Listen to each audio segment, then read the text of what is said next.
Welcome to my kitchen. बिस्मिल्लाहिर्रहमानिर्रहीम। अस्सलाम वालेकुम। लज़्ज़त भरे खाने में खुश आमदीद। उम्मीद है कि आप सब ठीक होंगे, खुश रहें, आबाद रहें, मुस्कुराते रहें। इसी के साथ हम आगाज़ करते हैं अपनी वीडियो का। तो आज हम बनाने जा रहे हैं चिकन मैकरोनी, जो कि हम बनाएंगे सॉसेस के बगैर। इसको बनाना बहुत ही आसान है, बहुत ही मज़ेदार बनती है और बहुत जल्दी बन जाती है। तो इसके लिए आपने मेरी फुल वीडियो वॉच करनी है ताकि हम देख सकें कि हम सॉसेस के बगैर सॉसेस की तरह ही मज़ेदार सी स्पाइसी सी मैकरोनी किस तरीके से बना सकते हैं। सॉसेस का इस्तेमाल हम इस वीडियो में इस मैकरोनी की रेसिपी में नहीं करेंगे। बिस्मिल्लाहिर्रहमानिर्रहीम। स्टार्ट करते हैं। सबसे पहले यहाँ पे ले लिया है चिकन। मैंने 1 पाव के करीब मेरे पास चिकन है, जिसको मैंने छोटे छोटे क्यूब्स में काट लिया है। इसके बाद गाजर है, गाजर को मैंने लंबाई में बारीक शेप में काट लिया है। शिमला मिर्च 2 अदद है मेरे पास, इसको भी मैंने बारीक काट लिया है। और इसके साथ है मेरे पास बंद गोभी, जिसको मैंने बारीक बारीक काट लिया है। तो आपने भी इसी तरीके से तमाम वेजिटेबल्स को कट कर लेना है। इसी के साथ है आधा टमाटर, जिसको मैंने बारीक काट लिया है। और यहाँ पे मेरे पास है आलू, जिसको मैंने फ्राइज़ की शेप में काट लिया है। यहाँ पे लेंगे हम पतीली, उसमें डालेंगे पानी और हम उसमें डाल देंगे मैकरोनी जब पानी बॉयल हो रहा होगा। साथ ही हम नमक डाल देंगे और 1 से 2 चम्मच ऑयल के, और इसको हम बॉयल करेंगे। 7 से 8 मिनट में मैकरोनी बॉयल हो जाएगी। हमारी मैकरोनी यहाँ पे बॉयल हो चुकी है। हम इसको निकाल लेंगे और पानी से इसको धो के एक साइड पे रख देंगे। एक कढ़ाई लेंगे, उसमें हम ऑयल डालेंगे।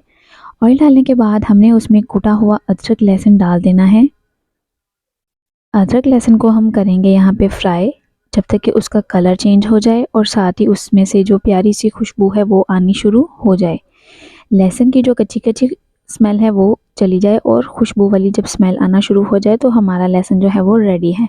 तो यहाँ पे देखें, लहसुन जो है हमारा फ्राई हो रहा है, अच्छी प्यारी सी खुशबू भी आने लग गई है। लहसुन हमने कलर चेंज होने तक पकाना है, ज़्यादा हमने इसका कलर डार्क नहीं करना। जैसे ही कलर चेंज होगा, इसमें हम यहाँ पे डाल देंगे क्यूब्स की हुई चिकन, जो कि हमने रख ली है। इसमें हम बॉयल चिकन का इस्तेमाल नहीं करेंगे, हम यहाँ पे क्यूब्स वाली चिकन जो है वो इस्तेमाल करेंगे। इसके साथ टेस्ट भी अच्छा आता है।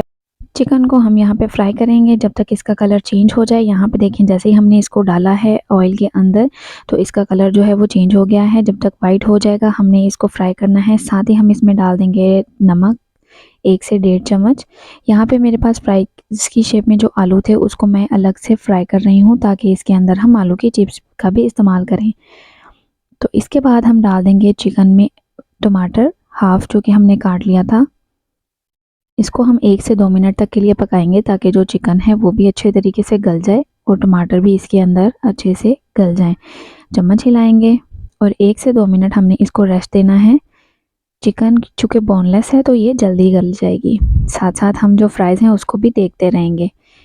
इस तरीके से जो हम फ्राई किए हुए आलू इसके अंदर डालते हैं, उनका टेस्ट बहुत ही ज़बरदस्त आता है। यहाँ पे देखें कि चिकन हमारा गल गया था, तो इसके अंदर मैंने डाल दिया है यहाँ पे टिक्का मसाला।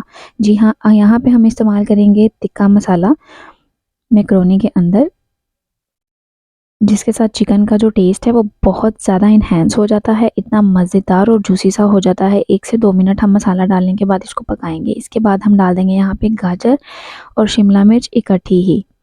हमने सब्जियों को बहुत ज़्यादा नहीं पकाना, इसको हम मिक्स करेंगे और सिर्फ 1 से 2 मिनट तक के लिए हमने इसको पकाना है।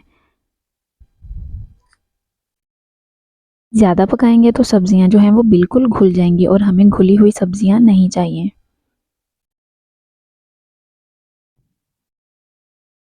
इस तरीके से 1 से 2 मिनट जब हो जाएंगे, सब्जियों को आपने आंच बहुत तेज़ नहीं रखनी।